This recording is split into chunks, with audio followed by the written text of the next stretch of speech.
Hello, witches! Grab your goat.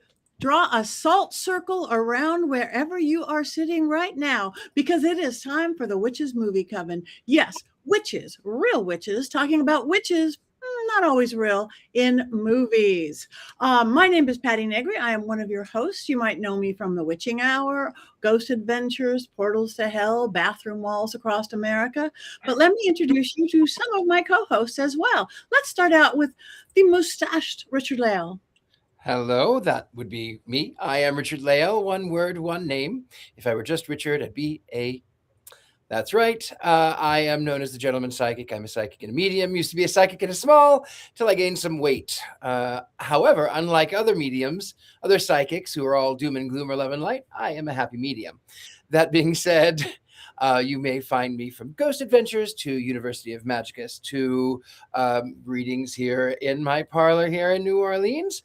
I am really easy to find. And also, if you want to join the coven, you can go right over here to this QR code right over here. This will take you to a space where you can sleep with me if you want to.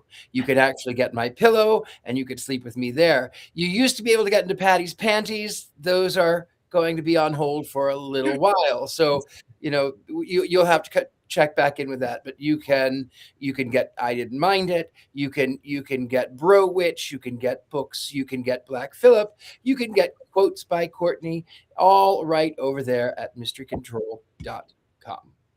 And you should. Thank you very much. Let's move over to the lovely Courtney Buckley.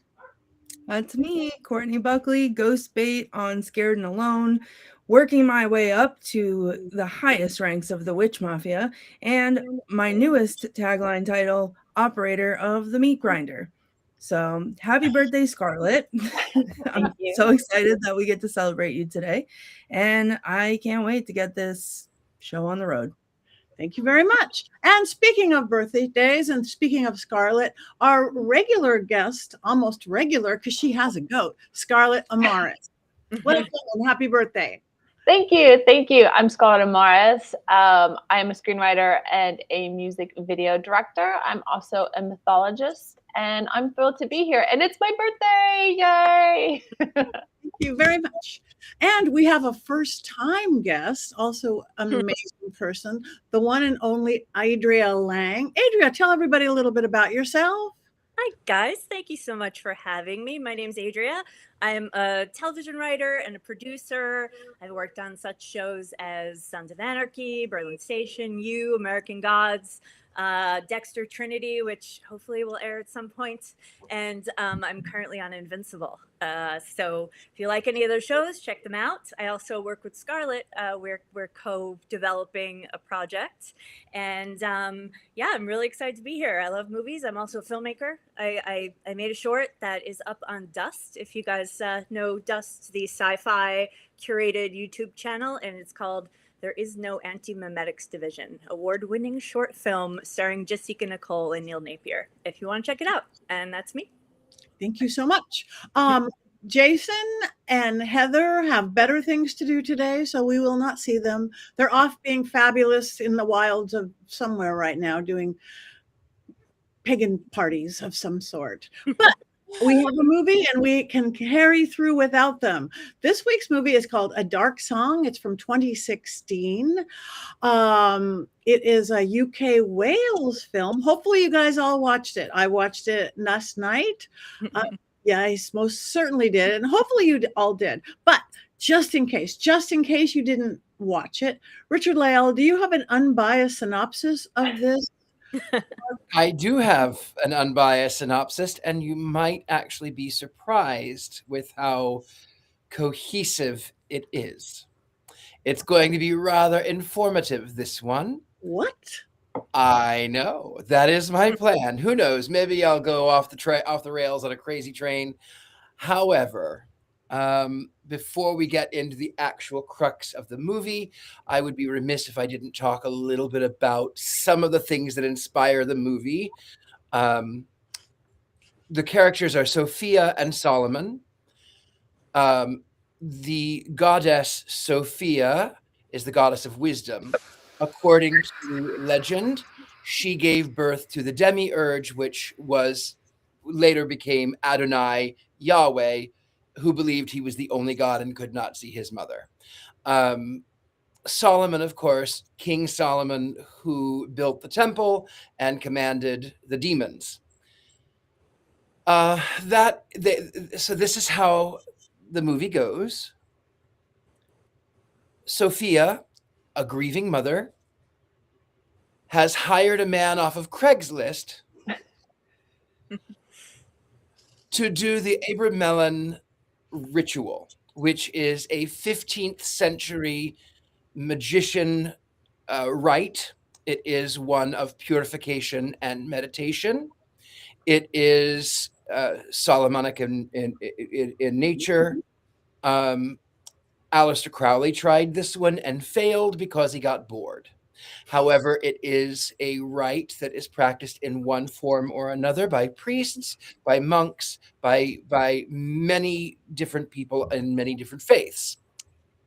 The purpose of the Abramelin ritual is to be in contact with your guardian angel. It is a long and arduous process in which one must take between 6 and 18 months of being chaste, of being pure, of daily meditations and prayers. And she has accomplished her 6 months before hiring Solomon off of Craigslist. And she drives way up north in Wales in a lovely, old, charming, remote mansion in the Welsh countryside. And he goes through the ritual plans with her. And meanwhile, he introduces things that are not part of the Abramelin ritual, such as SA and sort of baptizing her by drowning her in a bathtub, which does not exist in the rite. That being said, she does go through with it because her intention is that she actually wishes to speak with her son, and she wants to bring his killers to the heel. And she wants to do so by using this 15th century magic ritual. Unfortunately, Solomon finds out that her motive was not for enlightenment and to find the guardian angel, but rather, again, to find vengeance. And he makes the statement that she makes the statement that he wouldn't have done it otherwise. And he disagreed and said, you are the focus. So fight ensues. He falls against a knife. He takes it as a sign that it is working. She begins to hear voices of demons that are masquerading sometimes as her son, begging to be let in. She refuses to let him in because she is not yet ready for the rite. Solomon dies. She tries to leave before the ritual is completed. She ends up by taking a long and winding road that leads back to her door. And she, in the process, loses her ring finger, in which she enters there were demons that try to plague and attack her, though in the rite, I have to say, the ritual has the demons actually at the end and are controlled by the angel, but this is not the way that it is in the movie. The demons come first. There are 4 demons, and it's supposed to be the 4 guards of hell. And then she finally finds her guardian angel. And the guardian angel mutters things. He's mute. And she instead asks that she can bring healing and forgiveness, and then she can leave. And that was the film. Thank you. That was indeed your most detailed synopsis ever. Thank you. That is beautiful. Now, usually we would hand this over to Heather for 5 things, but I hear there might be a rumor that Scarlett came up with some 5 things, extra things we need to know about this film. Okay, let me get my notes in order here to put the glasses on. Heather, but that's okay. Huh? You should have a scarf on whenever you're Heather. Oh, that's right. That's right. Next time I will remember. Okay. So this is a 2016 Irish-British independent horror film that was written and directed by Liam Gavin. It stars Steve Aram, who is Mr. Solomon, who I remember best from Ben Wheatley's Viciously Funny Sightseers, which if you haven't seen it, I love that film. He's also in A Mighty Bosch, and he's in The World's End, an Edgar Wright film that I like a lot too. So he's got, some indie horror acting chops. And then Catherine Walker, who is Sophia. She's mainly done Irish and British television, but she was in Netflix's Cursed. She was in King Arthur. And weirdly, she played Anna Wintour, the editor-in-chief of Vogue in Ridley Scott's House of Gucci.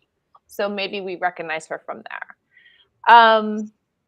And this is something that Richard touched upon too, but the ritual that they're doing is based off of the Book of Abramelin, also known as the Sacred Magic of Abramelin the Mage, which was translated by S.L. McGregor Mathers for the Golden Dawn. The book is a system of Kabbalistic magic. It's long, it's tough, and the end result is to reach one's holy guardian angel, or the HGA. The ritual lasts 6 to 18 months. It uses talismans. It uses magic squares. There's also another version that Crowley put together, which was the Bornless ritual. And that's another way to contact the HGA. And Liam said that was also another influence on this. And that takes its magic from the PGM, or the Greek magical papyri. It's also a conglomeration of Greek and ancient Egyptian magic, Hermetic, Gnostic, and early Christian influences. I think something that's super interesting about this film is that Liam is not an occultist. He knows nothing about the occult. He had this idea. He's actually an atheist who now has moved more toward Catholicism. But he had this idea, like, I've been through this conversation so many times where they're like, hey, can you give us 2 characters in one house? Like, we want to shoot this for this amount of money. Can you give us the script? And he had this idea about grief and redemption set in a magical ritual within a house. And he wanted it to be claustrophobic, and he wanted it to be tense. But if you look really closely, no real magic is ever portrayed on the screen.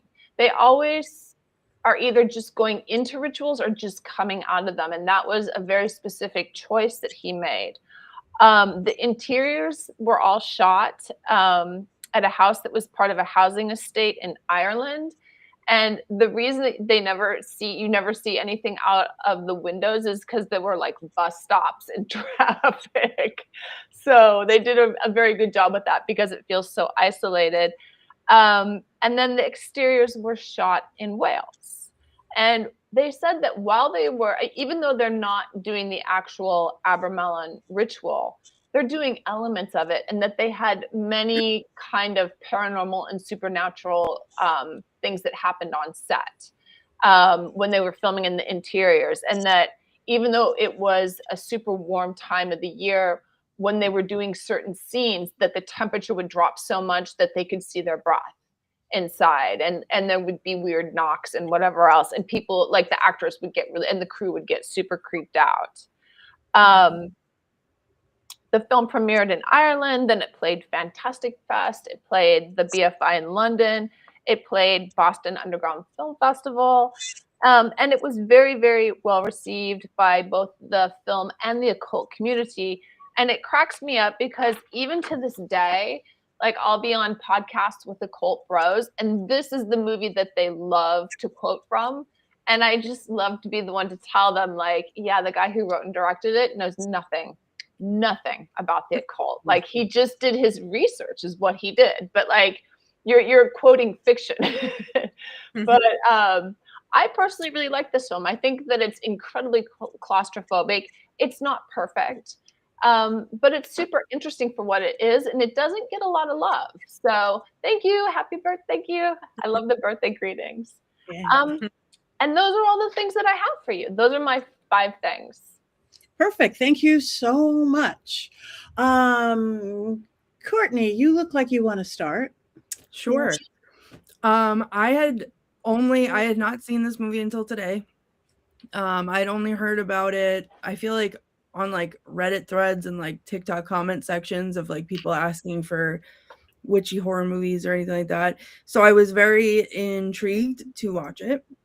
I feel like with my portion of the podcast being quotes, I didn't have a lot of material to work with. However, what I will say is that I was very intrigued, and I feel like I haven't seen many movies that have done something like this, where not just that there are 2 characters in a house, like it, but it's the fact that it's the whole entire movie is the ritual, and there's not anything really outside of them doing that. I actually really liked that, because that sometimes is what it feels like. You're stuck in there and you're trying to do it, and you know, things aren't happening or progressing as quickly as you'd like them to, so you have to keep going. And you know, that felt very, very real to me. I mean, obviously not like necessarily how they were doing it or what they were doing, but that concept of it to me felt really real. And you know, I didn't really think it was scary. It was interesting to look at. Not it didn't scare me at all, but also I feel like I don't know if I didn't get it, or if the payoff at the end wasn't what I wanted it to be, so it just kind of lost me a little bit at the end. Like, I understand the concept of it, but for all that, like, get your revenge, girl. Like, I just as a mother, if that had happened to my kid, I would not be asking to forgive anybody. I would be lighting the world on fire. So I feel like that part spoke to me the whole way through until the end, and it was just like, okay, like, then why that guy died? Like, why are we doing this? And I get it, but that's not me. So that part didn't sit super well. But you know, overall, I wish that I had my I didn't mind it shirt. That's funny. It did scare me. I bought right into it. The grief, the claustrophobia, the things of all the scary and not scary and movies we've done. This one had me just engrossed in it, sitting right here by the thing. The tensions, it's all about the relationships. What's this guy going to do next? What's she going to do next? So it just worked on me. Even the end, it was like, oh, okay, that's okay. I probably missed a couple things in it. I'm sure I did. If I watched it again, I would, I think I missed that. But I was really impressed. Just the slowness, steadiness. I never got bored with it, because I think the performances were just amazing. I don't know or recognize the actors because I'm the least movie person here, but I think what they did with the characters and the parts was just kind of brilliant. So I'm in. I also just want to jump back in real quick and say that a lot of times I come on here and like my guidepost for how much I enjoyed a movie is how well my ADHD tolerated it. And how many minutes into it I'm checking to see, you know, whether or not I'm halfway through the movie. And I will say that the first time I checked what time I was at in this movie was about 45 minutes into it. And I was surprised that it had already been 45 minutes. And then I got excited because how are they going to wrap this up in 45 minutes? So I will give it that. It stood the test of time for my ADHD. So that's definitely worth more than a little. Good. Richard Lale. I hated every second of this film. I hated it, excepting for I would have been perfectly fine to have lived in that house in Wales. It would have been nice. It would have had my furniture, but I would have been perfectly happy to have found myself living that far away in the middle of nowhere in a grand Victorian house. I mean, that was for me the most entertaining part. I did not like it because I felt like that it did a disservice to the Abramelin ritual. I feel like that, imagine, for instance, that it would have had taken so much wrong if it were a Catholic faith or if it were a Buddhist faith or a Hindu faith. This is a most sacred rite. And it was wrong. All of it was wrong. And I didn't enjoy it. I did not like Solomon in the least. I thought that he was repugnant. It made me sick the entire time. Call me sir. How about no? And also I think that she went into it looking for revenge. And sometimes revenge is holy too. Sometimes it's okay to be angry. Sometimes it's okay to not forgive people who wronged you. I'm not a Christian. I don't have to forgive people. If people are not nice to me, goodbye, good riddance. I don't need to forgive them. I may not seek vengeance, but that's not my path. But I also don't have to forgive them. And I just thought that was a little deflating. Though the acting was beautiful, the claustrophobia was beautiful, the home was beautiful, the setting was beautiful. The angel was CGI and looked like a cartoon, and I hated every second of the angel. Everybody does. And she says, "You are so beautiful. You are so beautiful." And the angel says,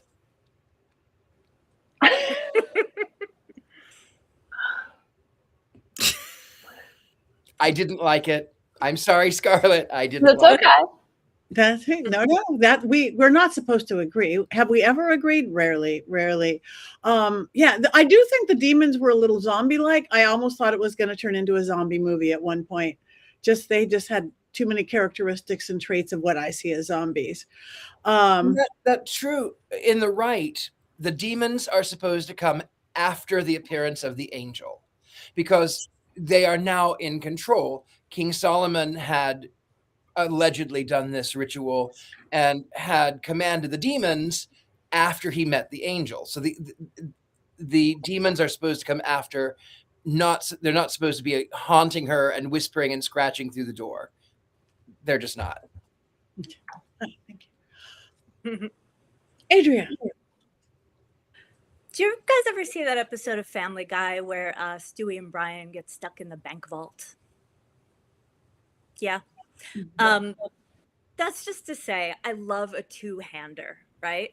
Anytime you can put two characters in a room and just let them go is like one of my favorite things. One of my favorite movies of all time. It's for people, but it's Who's Afraid of Virginia Woolf, and the way that a relationship can erode over time. And for me, Richard Lale, I totally understand this is something that's like it's a religion. It's something that you see as a sacred thing that was done poorly. And I totally get that. For me, I'm coming to it a little bit more from the film construction of it. Like, how does this work as a film of maybe somebody that doesn't, have such a personal connection to the subject matter and is just going in as like, does it work as a movie? And I think the answer is, yeah. I liked it. I thought it was a really interesting premise. I guess I just sort of feel that if you put two really flawed people in a room together, in a house together for 6 to 8 to 10 months, however long they were there, it would stop being quite so structured or something. Like, they both felt like she was playing like, I'm the stoic grieving mother, and he was playing, I'm the dick asshole cockney, and it kind of just felt like their characters, there was one point where he says that he had a dream about buying a scooter, and they have a laugh about it. And for me, that was the most true moment in the whole film between these two human beings, even the essay bit, it was yeah, would he do that? Who cares? Maybe not. feel extraneous, yeah. But like, I kind of wanted to see just a little bit more character development between of these humans. I mean, right before he dies, he says, "I really miss my sister." I mean, a guy like that, come on, you guys know that he would have been going on about that after week one, you know? Like, I'm thinking of some of like the male witches I know, and like, come on, like they're gonna tell you their entire life story and like go on at nauseum. You know, you're gonna know everything about. She would know everything about him. I think she would break down a little bit. He would break down a little bit, and even the ritual. Like, I just was very aware of like her costume. She was always kind of in jeans and these shirts. Like, put her in a robe or something. Make it feel a little bit more. And you know, when he's saying to her, like, okay, you're gonna stay in the square for 2 days. And then it was like, ooh, that's gonna get weird. And then she's like in the kitchen having a cup of tea. I'm like, where is the breakdown of her psyche? Like, completely. Like, why isn't, where is her like cursing and, you know, and losing her mind? Like, I wanted the insanity to come in a little bit more and the humanity to come a little bit more through these characters. Like, you know, I almost wish like Lars von Trier made this movie, you know, or something like that, or even Wheatley, you know, like something that just like has more of a mastery of character and the ability to like to dive in and go to crazy town. You know what I mean? So that was kind of my thought. But again, I will, you know, agree with the rest of you guys. It was beautiful. It was fun. You know, I didn't mind the angel at the end. I thought it was kind of cool that it was so big. You know, that's how I picture the Holy and Guardian Angel. It was like, oh, it's kind of, I don't know. But it, like, I enjoyed it. I did. And two-handers, yeah, for the win. Cheap to make. As I Scarlett. will say, Love them. Adria, about two-handers, my favorite two-hander is classic. It's Sleuth with Sir Michael Caine, and I can't remember who played the old one. Then it was redone with Jude Law and Sir Michael Caine, but the role was reversed at that point. Wow. Sleuth is Yeah.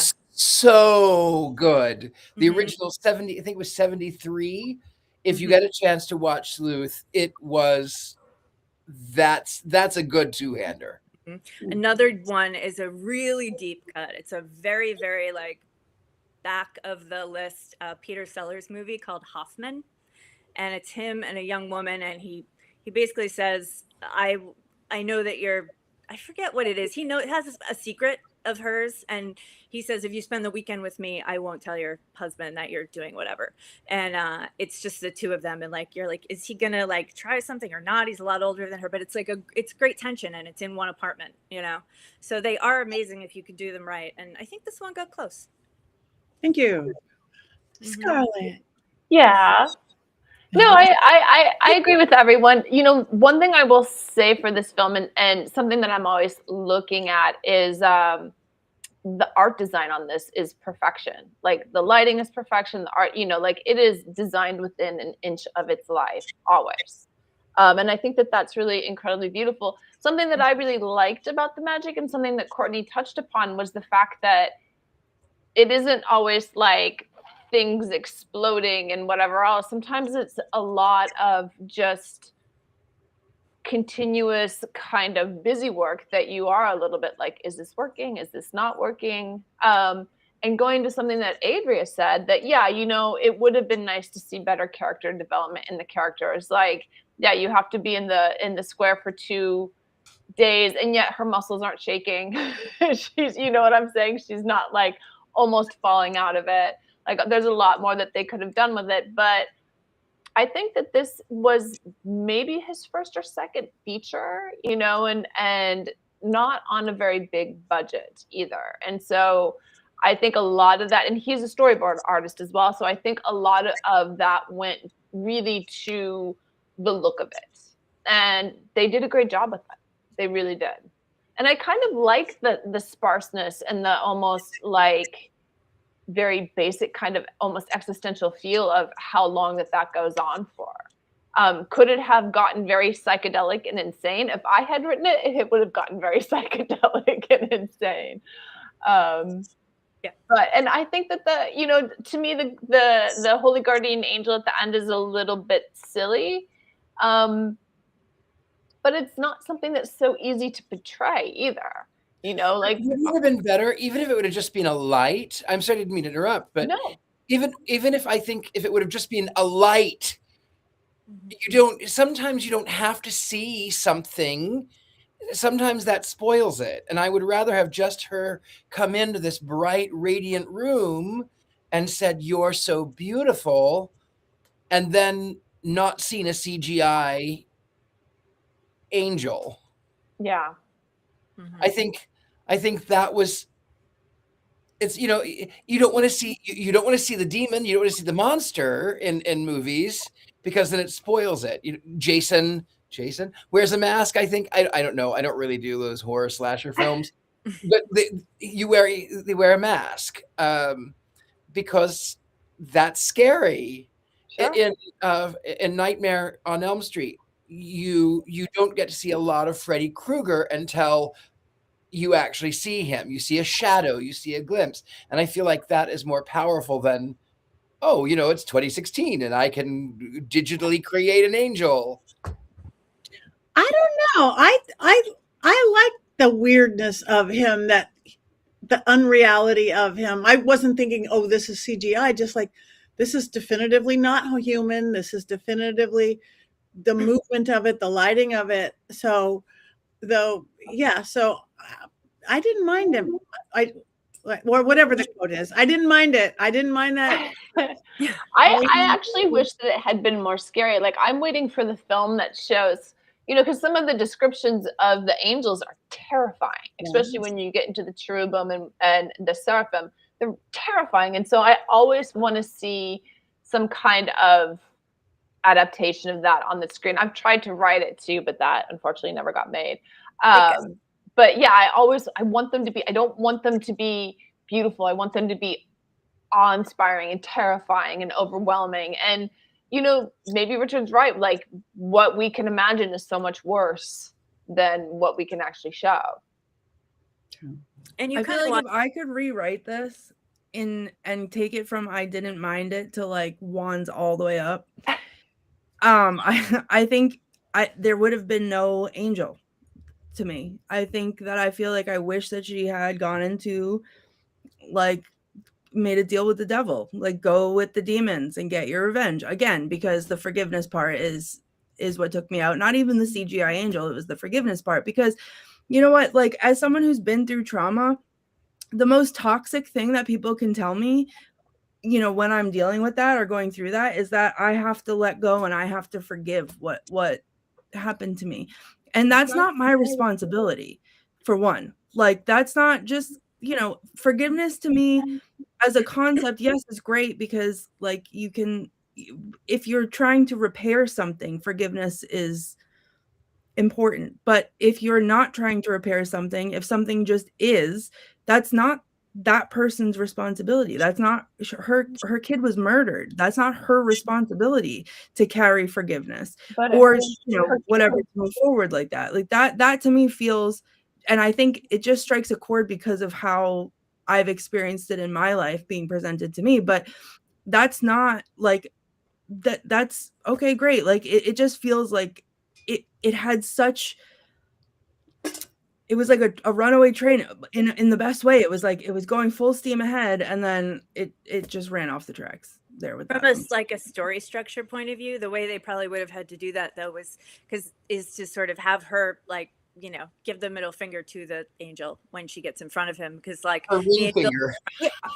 I would have been out of my seat had that happened. Like, I would have been throwing my computer that I watched it on across the room to be like, yes, get it. Like, that would have been great for me. and then she would have had to walk back down the stairs and just be like, I'll be with the demons but I want that revenge, Like, so take like all something- of But my I mind. think also there was one line that was kind of hidden in there too, where she says, where he's like, "Mommy, where were you? Were you with that man?" And so she was late to pick him up when he got snatched and murdered. So Really? ultimately, it was her fault. Yeah, I totally missed that. yeah. It's Yeah, like- no, I it's- thought that too. Go into that enough, like, because Yeah. don't they say that he was taken by occultists and yeah, but she was late picking him up because she was off having it Oh. off with some guy. Mhm. And I missed so that too. yeah, it's in there. It's her in there. Yeah, no, I But caught that too. it's And I also think it would have been more impactful if you're going to go through all this forgiveness stuff. It would have been more impactful to have more character development. What is she forgiving? Who is she forgiving? Yeah. Like, you're herself just getting the ultimately. power of forgiveness. Well, we all have that already. Yeah. Like, It's a little just cheap, right? yeah, like are we forgiving you? Are you giving your or getting the power to forgive yourself for that? Like, okay, I guess so.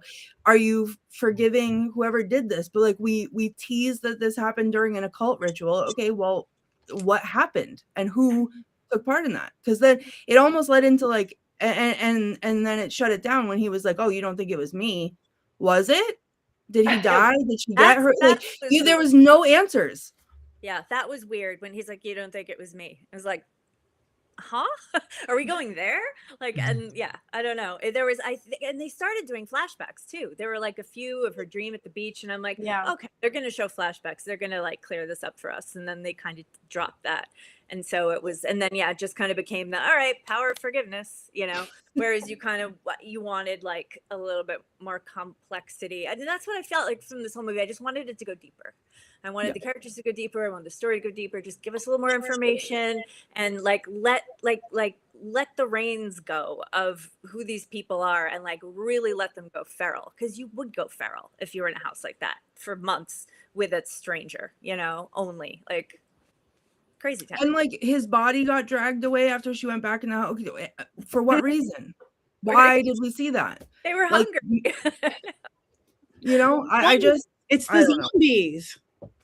No, but then have there be like have it be more about that. Like there was so many intriguing pieces. It was like being led through a maze and like hitting dead ends every time. And I was following it the whole time down every one of them. And then it just never, I don't know. Yeah, I can also though see the production note of like, oh, we need another jump scare here. Oh, we need a horror scare here. We need one every 10 pages. You know, like Yeah, well, you're traumatized, Scarlett. I know. You're traumatized by film executives. That is the truth.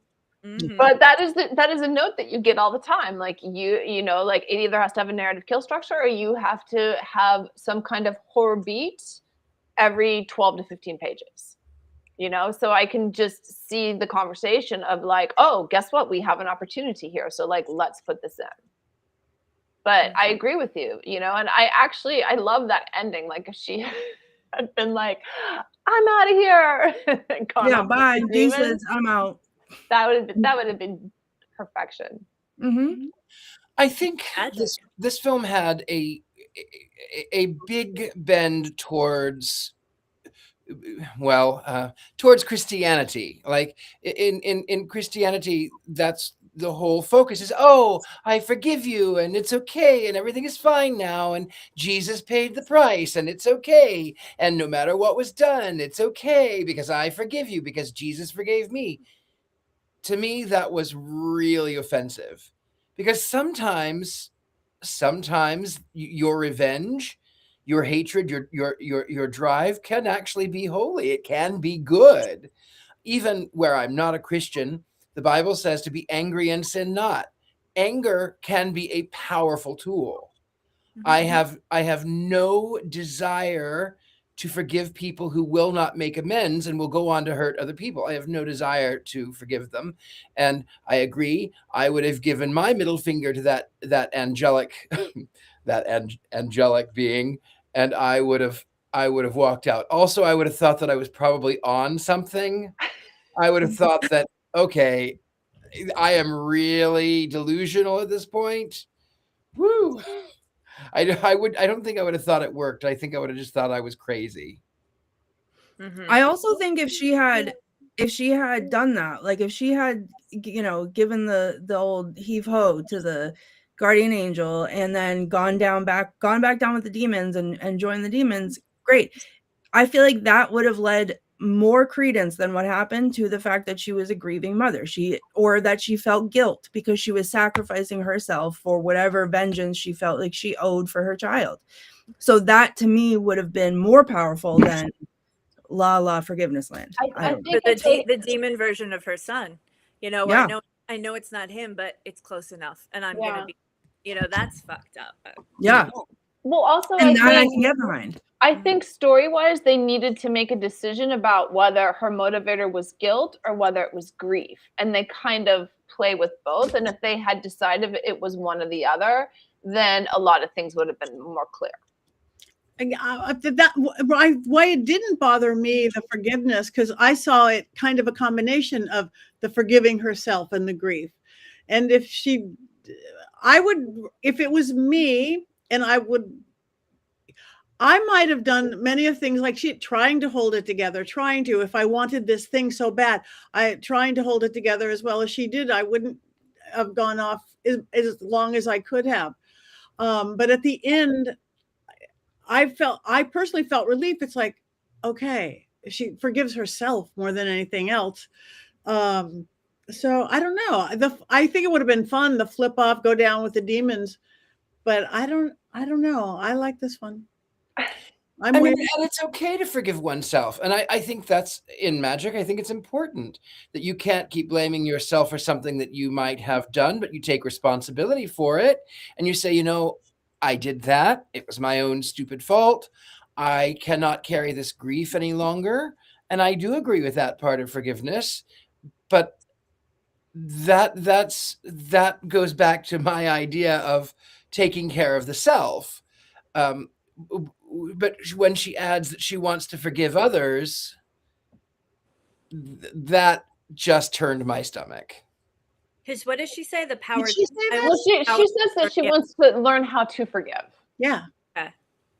Which, yeah, it's a little convoluted. Like, pick one, right? But also, now that you've hired a stranger and paid them money that they will never use because you involved them in a ritual and then lied to them about it, and then did all of this stuff in the name of vengeance for your dead kid, and then they died.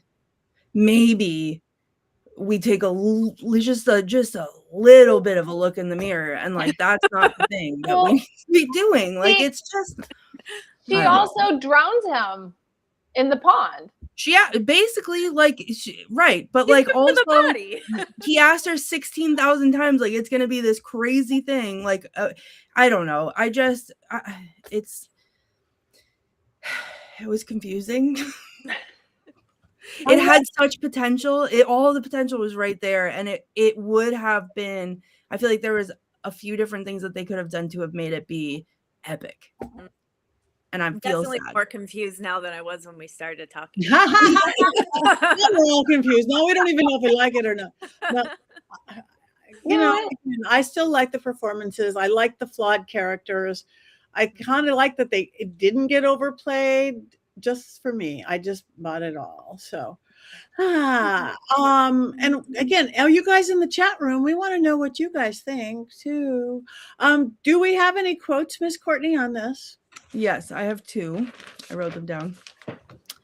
They were having a conversation about like the type of magic or whatever. And he said, "We're not trying to hurt anyone, but we're doing dark things." And she said, "And would you do black magic?"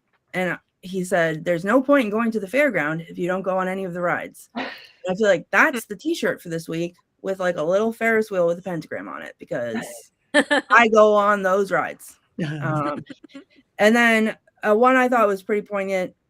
He said, "Science describes the least of things, the least of what something is. Religion, magic, bows to the endless in everything." And I think that therein is, sums it up. That's magic. That was a good quote. Really good quote. Mm-hmm. Okay. Is anybody being Jason today? Do we have a Mankey movie moment? We're going to be Mankey movie momentless, I guess.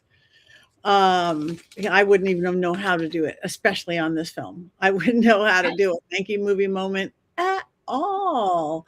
So I guess we could have all sorts of great discussions. We could celebrate Scarlett's birthday, but I guess the first thing we actually have to do is we have to rate this film. So everybody grab a wand or grab something, blade. I don't do forgiveness, so I'm back with this. Oh, torture device. For anyone that has not been here, this is an antique urethra dilator, so you're welcome. Oh, yeah. Can't wait till you write movies, Courtney. Oh, it'll be fun. All right. Okay. Up, halfway, and yours is almost completely down, but not completely down, Richard Lale. I like the set. Okay. It I looks really good. like the set. I would be so happy to live for 6 months in that house. That's paradise. I would die. I would be as claustrophobic as I felt watching the whole movie. I would die. Okay, Kevin says halfway. Tom says way up, way up. Robert, neutral. Wand is neutral. Yes, that is my doll. Those are my dolls. Everybody keeps pointing are they winking? Are they moving? They do. They better not be, or else They're not angels. They're not demons. They're dolls. I'll be not forgiving that. So yeah, the doll behind me. This one actually was given to me by Heather because she thought it was me. Isn't she pretty? She is me. So, Looks like you. the one in burgundy is the one you watch out for. So wands up, wands up, wands halfway up. I'm believing we have a lot more wands up on this specific film than wands down, and I don't think we have a single complete down. So it must have. We just got Good one. Lady Silver. wow. I'm gonna go all the way down then. Not even 9 months down. Okay, so we have it one complete down. Oh, Velvet Lauren. Okay, the downs are coming in. So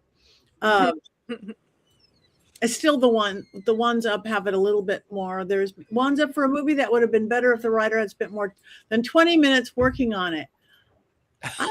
Oh, I can tell you they spent more than 20 minutes working on it. I think that they spent more than 20 minutes working on it. Yeah. I do too. And she's a movie writer, so she knows. These two girls on the bottom, they're movie writers. They know. So okay.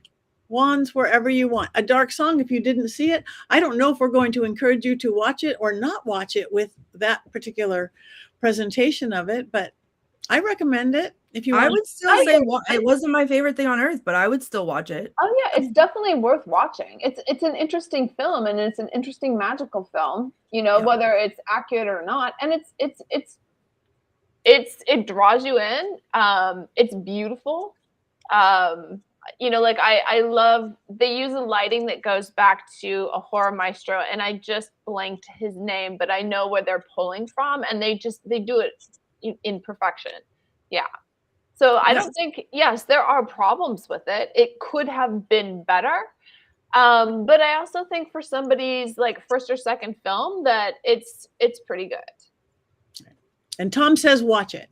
Yeah, and with the fact that all of my critiques here tonight and my dislike for the ending, it's still past the ADHD test. I still paid attention for more than halfway before I checked to see what I was doing. So if that's not a reason to go watch it, I don't know what else is. How far did you get into Ouija Shark before it? Oh, please. 7 seconds. I was like, I'm never tearing my eyes away from the screen. I immediately rewatched Ouija Shark. I was rewinding Ouija Shark while I was watching it, and then still continuing to watch it. Scarlett, did they steal Ghost Shark from us? Yeah, I think Scarlett. There is also Ghost Shark. Well, I guess nothing's not been done, huh? No, they've got 3 Ghost Sharks. It's already been done, and then they did Ouija Shark. You know, we're gonna need a bigger board. Yeah, and it's literally basically. Do you know about Shark Exorcist? Let me go off on this tangent to a new audience. Shark Exorcist, quick synopsis. Ouija board floats, like just washes up on shore. No, is this Ouija Shark? No, it's not. Swimmer swims out to sea. Shark bites the swimmer, kills the swimmer. Some weird mystical thing happens. Then they go out and they kill the shark. The shark's spirit exits the shark, comes ashore, and starts possessing people who grow teeth and start biting. And then they have to call the Shark Exorcist. You're going to tell me that shouldn't work? There it is. Satan has jaws. There you go. Obviously. Scarlett, we got to go back to the drawing board. This is my favorite genre of movie. I was so sad when I was like, we're going to make Ghost Shark. It's going to be great. And then to find out that 3 of them had already been made, it was like, damn. Yeah. Listen, if you're gonna make any kind of shark horror movie, and you have like, if your ghost shark is not going to be a plush shark that's see-through on screen floating through the woods, it's not worth watching. So take that into consideration from the biggest fan of the genre. Come to me, I'll tell you all the ways. So what do you think is the best one of the genre? Ouija Shark 2, actually, so far. There's a two? Because Or is it- Ouija Shark, they're in the woods. It's so crazy. It's so stupid. But then immediately when I was done watching Ouija Shark 1, I watched Ouija Shark 2, and they go to hell, and they're in hell. And the one guy is like replayed on the screen as like different demons. It is just a cinematic treasure, Wow. honestly. Yeah. Thank Oh you. yeah, the shark movie they could only afford local parks and sets. That's Velocipaster, my close personal friend that I got a cameo of for my birthday. The Velocipaster. They had one park that was the set for everything, including China and Vietnam War flashbacks, and for no reason, because why were there those in Velocipaster? It's insane. Also, the dark park that the hooker had to walk through and was attacked, and then also just random running through the woods. So the same person's backyard was used for all of that. Another tool to elevate your film in this genre. Did you say Velocipaster? Do you not know about Velocipaster? No, guys. This is a. You missed the good ones, Adria. They're coming out with Velocipaster 2. It's been crowdfunded. Basically, a priest wearing a literal Walmart priest outfit. It ties in the back. Okay, Cool. you see I'm it. in. Comes out of the church and sees his parents across the street, waves at them, "Hi mom, hi dad," and then it cuts to them and they're like, "Hi son," and then it cuts back to him, and then you hear sounds of like a horrific car crash, and he's like, and then it cuts back and it literally is just the empty street with a parked car, and then on the screen says insert car accident VFX here. And therein is that. So then he like abandons his religion because he can't understand. And then he goes to China where he gets stabbed in the hand with a Velociraptor claw, and then becomes the Velocipaster. So then, yep, there he is. Then he has to fight ninjas for no reason, because why? And then he rescues a hooker as the Velocipaster, and then she goes out and they're like a crime fighting duo where they find all the bad guys, and then at the end is the full reveal of the full, because you just every so often see like a rubber claw or like a gnashing, like whatever, but at the end in someone's backyard is a full-blown paper mache. Someone took 10 minutes and made it and like slapped some green paint on it, Velociraptor costume. I can't wait to check that out. I noticed somebody in the comments just wrote do a shark movie in space, and I'd like to let you know that was the pitch for Alien. Yeah. Jaws in space. Wow. There's Ouija Shark. Yeah, they have to go. It's Ouija Shark versus Croc something. Croc something. I don't know. And it makes But- Sharknado sound like old news. Sharknado. The Sharknado theme song is on my playlist. It gets played all the time. Wow. Yeah. Definitely. So this is literally like, do not People get me logging going, on because- to hear about a dark song are gonna be like, why are we talking about Velocipaster? because every time I have an opportunity to talk about Velocipaster, I bring it up. That's why. And any of these movies, I bring it up. Next time we'll And tell if you you. need to know the most powerful protection spell of all time, it's the Mystic Shield. Just this? That's what they do. They do Mystic Shield, and that's how they block Okay, the energy of the okay. Ouija shark. Oh, okay. Should we do a Shark Week special? Yes. Shark Week, please. Shark Week used to be in August for my birthday, so it felt like it was for me every year. And then obviously I will do whatever. Like, let's watch all of them, because I don't know. But in Ouija Shark, there was actual magic performed. Wow. Maybe hopefully I can come back in August and watch one of these cinematic gems with you guys. Please do. They're excellent, and they deserve all the awards. So I know it's not Ouija Shark because we've done that. Do we know what next week's film is? Is anybody here? It's Little Nicky. Oh, Little Nicky, because it's Jenny C. Bell. We have Jenny C. Bell. You guys will all recognize her coming in. Another witch, indeed, coming in, and we're doing Little Nicky. I don't know what year it's from, but I guess we'll find it. There's probably only one Little Nicky out there, right? And I will tell you from Right. now, I will not be watching it because I've seen it and that was enough. So you might know how I'm going to vote next week. Okay. Wands down for Richard Lale. So, but watch it anyway. Watch it anyway. So I'll probably like it. There you go. So, all right. Before we go, we have a few minutes left. Anybody have anything fun coming up? Adria. I am in the process of developing a cop vampire procedural for Fox, which is really exciting. And A what? it's a vampire procedural with a cop vampire team. And my girl is actually she's a Christian vampire and she refuses to kill.